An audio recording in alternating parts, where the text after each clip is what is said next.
Hello everyone, welcome to my channel. आज आपण मच्छी फ्राय पाहणार आहोत. त्यासाठी मच्छी छान धुवून घेतलेली आहे. त्यानंतर आलं, लसूण, मीठ, हळद आणि आगळ म्हणजे हा कोकमाचा ज्यूस असतो. खूप आंबट असतं, सो बेतानेच आपल्याला ॲड करायचं आहे.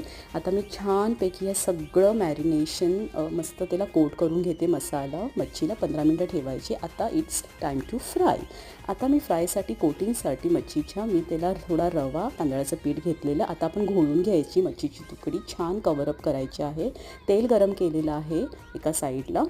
सो मीडियम फ्लेमवरच ठेवायचं, अगदी स्लो नाही. तेल छान गरम पाहिजे आणि मच्छी फ्राय म्हटलं की तेल थोडं लागतं, सो डाईट थोडं बाजूला ठेवलं तरी हरकत नाही.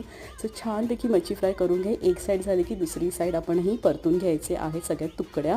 आणि आता आपण पाहू शकता छान असा मस्त क्रिस्पी लेअर आलेला आहे. सो ॲज अ स्टार्टर किंवा मच्छीच्या साराबरोबर भात भाकरी कॉम्बिनेशन ही मच्छी एन्जॉय करा. बाय.